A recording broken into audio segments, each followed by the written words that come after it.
মনে করেন আপনি একজন মেয়ের সাথে প্রেমের সম্পর্কে আছেন, সেটিতে আপনি সাকসেসফুল হতে পারলেন না, ফলত আপনি হতাশাগ্রস্ত হয়ে গেলেন। ফর্মুলা অনুযায়ী এটি হওয়া উচিত ছিল যে যখন আপনি সাকসেসফুল না হওয়ায় হতাশাগ্রস্ত বা মানসিক কষ্টে আক্রান্ত, তখন আপনি কার কাছে ফিরে যাবেন? একটু বলেন তো, কার কাছে ফিরে যাবেন? আল্লাহর কাছে। কিন্তু শয়তান এটা চায় না। শয়তান চায় এখানে আরও একটা এমন কিছু ইনপুট করতে, যেন এই হতাশা থেকে বাঁচতে সে আল্লাহর কাছে ফিরে না গিয়ে আরও পথভ্রষ্ট হয়। তখন ওখানে বসানো আছে ধূমপান, মাদকতা, মদ, গাঁজা, নেশা। তাহলে আপনি মানসিকভাবে হতাশ কেন? আপনি যে মেয়েকে বিবাহ করতে চাচ্ছিলেন বা যার সাথে প্রেমের সম্পর্ক ছিল, আপনি তাকে পাননি। তখন মানসিকভাবে হতাশা থেকে বাঁচতে বাই ডিফল্ট জন্মগতভাবে আপনার আল্লাহর কাছে ফিরে যাওয়া উচিত। কিন্তু শয়তান চায় আপনাকে একই বৃত্তে ঘুরপাক খাওয়াতে। ফলত আপনার কাছে সে রেডি করে রেখেছে, তোমার হতাশা, তুমি বিড়ি উঠাও, সিগারেট উঠাও, মদ পান করো, গাঁজা সেবন করো, তোমার মানসিক অশান্তি দূর হয়ে যাবে, হতাশা থেকে মুক্তি পাবে। তখন সে ওই দিকে এগিয়ে যায়, কিন্তু ওই দিকে এগিয়ে যাওয়াতে তার মানসিক অশান্তি আরও বাড়ে।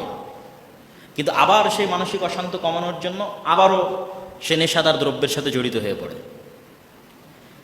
এবং এইভাবে একটা সময় ধীরে ধীরে কি হয়, পরিপূর্ণভাবে আনপ্রোডাক্টিভ, মানে তার সকল প্রকার প্রোডাক্টিভিটি, উৎপাদন ক্ষমতা ধ্বংস হয়ে যায়। মানুষও কিন্তু একটা মেশিনের মতো। আমরা যদি একটা প্রিন্টিং মেশিন অন করি, তাহলে সেখান থেকে কত কাগজ বের হচ্ছে, এটি তার উৎপাদন। গার্মেন্টস মেশিন অন করি, তাহলে কত কাপড় সে সেলাই করে দিচ্ছে, সেটি তার উৎপাদন। আমি একজন মানুষ হিসেবে সারাদিন কি উৎপাদন করছি? যেই রিক্সা চালক সকাল থেকে শ্রম করে 100 টাকা ইনকাম করেছে, সেও কিছু উৎপাদন করতেছে। আমরা ছাত্ররা কি করতেছি? আমাদের পরিবারে, আমাদের সমাজে, আমাদের দেশে আমাদের কি কন্ট্রিবিউশন আছে, কি এমন অবদান আছে যেটি আমি বলতে পারবো আমি এটা আমার পরিবারের জন্য করেছি, আজকে আমি এই কাজটা আমার দেশের জন্য করেছি, আজকে আমি এই কাজটা আমার নিজের জন্য করেছি। এটি হচ্ছে প্রোডাক্টিভিটি। এবং দুনিয়ার সবচেয়ে বড় ইনভেস্টমেন্ট হচ্ছে জ্ঞানের পিছনে ইনভেস্ট করা। আপনি বইয়ের একটা পাতা পড়লেন মানে ওই একটা পাতা আপনি আপনার পিছনে ইনভেস্ট করলেন। এটা দুনিয়ার সবচেয়ে শক্তিশালী ইনভেস্টমেন্ট। তো আমরা আলোচনা করছিলাম, শয়তান সবসময় চায় মানুষের অন্তরকে এইরকম এমন এক বেড়া জালে ফেলে দিতে, যেন একটা থেকে বাঁচতে আরেকটা অন্যায় লিপ্ত হয়, আরেকটা থেকে বাঁচতে আরেকটা অন্যায় লিপ্ত হয়। এইভাবে একটা সময় তার অন্তর এতটা হতাশাগ্রস্ত হয়, এতটা বিপর্যস্ত হয় যে আত্মহত্যা ছাড়া তার বাঁচার আর কোনো রাস্তা থাকে না। তখন সে আত্মহত্যা করে ফেলে। তাহলে সালাত এই জায়গায় কি ভূমিকা রাখবে? মাদকতা দূরীকরণে সালাত কি ভূমিকা রাখবে? অবৈধ সম্পর্ক, ক্ষমতার অপব্যবহার দূরীকরণে সালাত কি ভূমিকা রাখবে? আমরা শুরুতেই বলেছি, এগুলো প্রত্যেকটা শয়তানের পক্ষ থেকে আমাদের অন্তরের উপর তার প্রভাব বিস্তার করার ক্ষমতা। তো সর্বপ্রথম আপনাকে আপনার অন্তরের কন্ট্রোলটা নিজের হাতে নিতে হবে। আপনার অন্তর এখন আপনার কন্ট্রোলের বাইরে। কিভাবে কন্ট্রোলের বাইরে সেটিও আপনাকে বুঝাই আমি। এখনই আপনার বন্ধু এসে আপনাকে বলল, চলো আজকে ওখান থেকে একটু ঘুরে আসি, ওখানে একটা নাটক হচ্ছে, গান হচ্ছে, অনুষ্ঠান হচ্ছে। আপনি কোনো প্রকার বিবেচনা ছাড়া, কোনো প্রকার বাস বিচার ছাড়া বলা মাত্রই উঠে গেলেন। আপনি হচ্ছেন গোলাম, শয়তানের গোলাম। আপনার নিজের নাফসের উপর আপনার নিজস্ব কোনো কন্ট্রোল ক্ষমতা নেই। আপনি যদি ওই অনুষ্ঠানে যেতেন, তাও অন্তত আপনার বন্ধুকে বলতেন যে ঠিক আছে, তুমি 2 মিনিট থামো, আমি একটু ভাবি, একটু চিন্তা করি, দেখি আজকে আমার কোনো শিডিউল আছে কিনা, কোনো হোমওয়ার্ক আছে কিনা, আমি যেতে পারবো কিনা।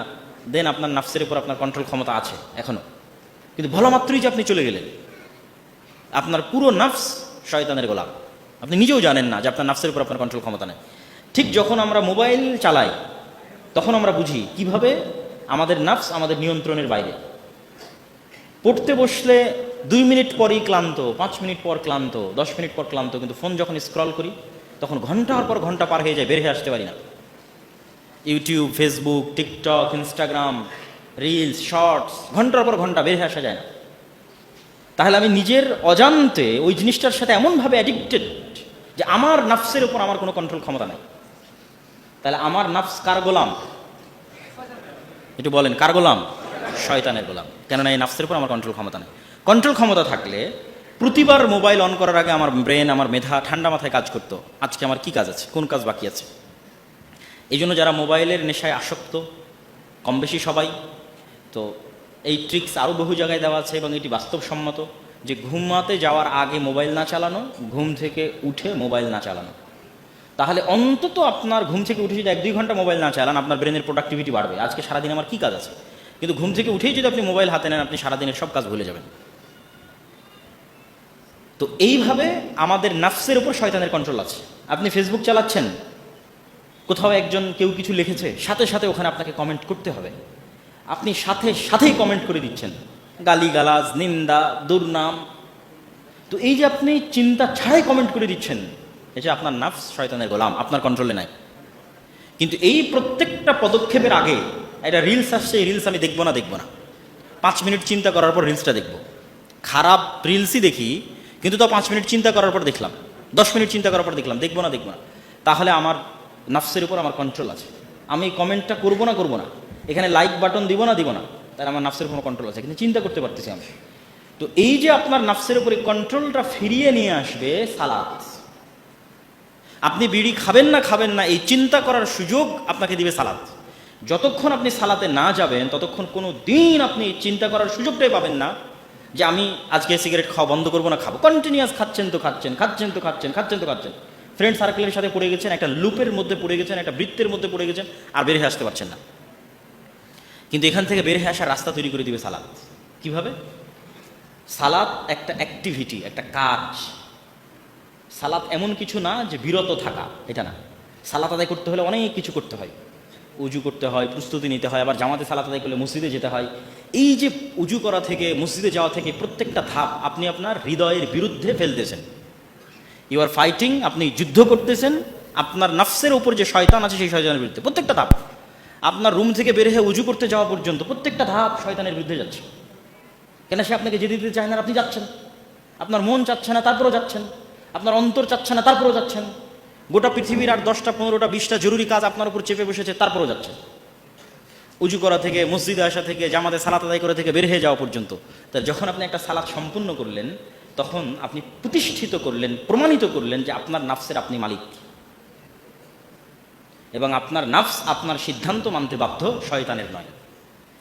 এই কন্টিনিউয়াস প্রসেসের মধ্যে যখন আপনি কন্টিনিউয়াসলি যেতে থাকবেন, আল্লাহর নবী কিন্তু এমনি বলেননি যে টানা 40 দিন কেউ যদি তাকবীরে তাহরিমার সাথে মসজিদে সালাত আদায় করে, তাহলে সে জাহান্নাম থেকে মুক্ত, মুনাফিকি থেকে মুক্ত। এটা কিন্তু এমনি বলা হয়নি, এটা সাইকোলজিক্যালি উনি জানেন। মানুষের সাইকোলজি যেহেতু আল্লাহ সবচেয়ে ভালো বুঝে, আর আল্লাহ মুহাম্মদ সাল্লাল্লাহু আলাইহি ওয়াসাল্লামকে শিক্ষা দিয়েছে, সেহেতু উনি খুব ভালো বুঝেন যে টানা 40 দিন 5 ওয়াক্ত সালাত মসজিদে জামাতে আদায় করা মানে 200টা সালাত আদায় করা। আর 200টা সালাত মানে 200টা যুদ্ধ শয়তানের বিরুদ্ধে, এবং কন্টিনিউয়াস, ধারাবাহিক, একটার পর একটা 200টা। যখন 200 ওয়াক্ত সালাত আপনি মসজিদে চলে আসলেন, তখন অন্তত আপনি সাথে সাথেই কোনো কাজ করবেন না। ওই বন্ধু এসে বললো চল আড্ডায় যাই, এইটা আর আপনার দ্বারা হবে না। কেন? আপনার অন্তর প্রশিক্ষণ প্রাপ্ত হয়ে গেছে, আপনার অন্তরের উপর আপনার কন্ট্রোল প্রতিষ্ঠিত হয়ে গেছে। এখন আপনি বলবেন আচ্ছা থামো, আমি 5 মিনিট ভাবি আজকে যাবো কিনা, এখানে কমেন্টস করবো কিনা, আমি একটু 10 মিনিট ভাবি। আজকে বন্ধুর সাথে সিগারেট খাবো কিনা, একটু 10 মিনিট ভাবি। আজকে অমুক মেয়েকে ফোন করবো কিনা, মেসেজ দিব কিনা, একটু 5 মিনিট ভাবি, তারপরে মেসেজ দিব, ফোন দিব। মানে এখন আপনার নাফসের উপর আপনার কন্ট্রোল ক্ষমতা প্রতিষ্ঠিত। তাহলে আমাদের যে বিষয় ছিল যুব সমাজের অবক্ষয়ের কারণ ও প্রতিকার, আমি বললাম কি করলে যুবক সমাজের চরিত্র উন্নত হবে, ওইটা না করাটাই অবক্ষয়ের কারণ। তার 1 নম্বরে আমরা আলোচনা করেছি সালাত, এবং কিভাবে সালাত আপনার অবক্ষয়কে কমাতে পারে তা বোঝানোর জন্য এত লম্বা আলোচনা করলাম। আর শয়তানের উপর তো বিস্তারিত আলোচনা বহু বক্তব্য করেছি, সেখান থেকে আপনারা শুনে নেবেন। আজকে একটু বিস্তারিতভাবে বোঝানোর চেষ্টা করলাম সালাত কিভাবে শয়তানের বিরুদ্ধে যুদ্ধ করতে এবং মাদকতা, নেশা, সুইসাইড, অবৈধ সম্পর্ক ইত্যাদি থেকে বাঁচাতে আমাদেরকে সহযোগিতা করতে পারে, তথা যুব সমাজের নৈতিক এবং চারিত্রিক অবক্ষয়। তাহলে নৈতিক এবং চারিত্রিক অবক্ষয়ের বিপরীতটা কি? বিপরীতটা হচ্ছে যুব সমাজ নৈতিকভাবে এবং চারিত্রিকভাবে খুব ভালো হবে, খুব উন্নত হবে। তাহলে যুব সমাজ নৈতিক এবং চারিত্রিকভাবে যেভাবে খুব ভালো হবে, খুব উন্নত হবে, সেই সমস্ত ফর্মুলা অনুসরণ না করার কারণেই অবক্ষয় সংঘটিত হয়। আমি ছাত্রদের দৃষ্টি আকর্ষণ করতে আবারও বলছি যে প্রশ্ন দেওয়া আছে যুব সমাজের অবক্ষয়ের কারণ বিষয়। আমি উত্তরে বলতে চাচ্ছি যুব সমাজের নৈতিক এবং চারিত্রিক অবক্ষয়ের বিপরীতটা কি? বিপরীতটা হচ্ছে সে নৈতিক এবং চারিত্রিকভাবে খুব ভালো এবং খুব উন্নত হবে। তাহলে যেই ফর্মুলা ফলো করলে সে নৈতিক এবং চারিত্রিকভাবে খুব ভালো এবং উন্নত হবে, সেটা ফলো না করাটাই তো অবক্ষয়ের কারণ। আমি কি আমার কথা বুঝাতে পেরেছি? তো এই আমাদের আলোচনার টপিকটা যদি আমরা আরেকটু ঘুরিয়ে দিই, যে কি করলে এবং কি মানলে বা কিভাবে যুব সমাজ নৈতিক এবং চারিত্রিকভাবে উন্নত হবে, সচ্চরিত্রবান হবে, ভালো হবে, তাহলে অটোমেটিক চলে আসবে যে ওই জিনিসগুলো না করার কারণে সে চারিত্রিকভাবে অনুন্নত হয়ে যাচ্ছে, চারিত্রিকভাবে অধপতনের শিকার হচ্ছে। যেমন আমি যদি যুব সমাজের অবক্ষয়ের কারণে বলি, মানে অবক্ষয়ের দু একটা উদাহরণ দিই তারপরে বলি। অবক্ষয়ের উদাহরণেরা শিক্ষক মণ্ডলী আমার সাথে শেয়ার করেছে যে অবক্ষয়ের উদাহরণ হচ্ছে মাদক দ্রব্য সেবন, ধূমপান, নেশাগ্রস্ত, অবৈধ সম্পর্ক, হতাশা, ক্ষমতার অপব্যবহার, ঠিক আছে, আত্মহত্যা, আর অসংখ্য অসংখ্য অসংখ্য কিছু। তো আমি যদি এই সমস্ত অবৈধ সম্পর্ক, ক্ষমতার অপব্যবহার, নেশাগ্রস্ত হওয়া, এই সমস্ত সমস্যার সমাধানে বলি সালাত আদায় করতে হবে, তাহলে আপনাদের কাছে মনে হবে হাস্যকর। আমরা বিষয় দিলাম কি, আর আব্দুল্লাহ ভাই উত্তরে বলে কি, বলে এইগুলোর সমাধান নাকি সালাত আদায়ের মধ্যে আছে। তো এই জন্য আমি বিষয়টা আরেকটু ঘুরিয়ে ধরি, কি করলে আপনি ভালো হবেন, যুবক সমাজ কি করলে উন্নত চরিত্রের অধিকারী হবে, ওইটা না করার কারণেই সে অবক্ষয়ের শিকার হচ্ছে। তো সেক্ষেত্রে সালাত কি ভূমিকা রাখবে, সালাত না আদায় করার কারণে কিভাবে একজন মাদকাসক্ত হতে পারে, সালাত আদায় না করার কারণে কিভাবে একজন আত্মহত্যায় উৎসাহী হতে পারে, সালাত আদায় না করার কারণে কিভাবে একজন অবৈধ সম্পর্কে জড়িত হতে পারে। আমাদের এই পুরো শরীরের মূল মেকানিজম, সিদ্ধান্ত গ্রহণকারী আমাদের নাফস আর আমাদের বিবেক, এবং আমাদের এই অন্তর সবসময় দুটি শক্তির প্রভাবে প্রভাবিত থাকে, হয় ফেরেশতার শক্তি, না হয় শয়তানের শক্তি। আর শয়তান সবসময় চায় মানুষকে এমন একটা ফর্মুলায় ফেলে দিতে যেন কখনোই সে সেখান থেকে বের না হতে পারে। যে আমরা যদি একটা গোলাকার বৃত্ত অঙ্কন করি আর ওই বৃত্তের মধ্যেই ঘুরতে থাকি, তো বারবার ঘুরে আমরা একই জায়গায় আসবো, আবার ঘুরে একই জায়গায় আসবো, সেখান থেকে বের হয়ে কোথাও যেতে পারবো না। তো শয়তান এটা কিভাবে চায় আপনাকে উদাহরণ দিয়ে বলি।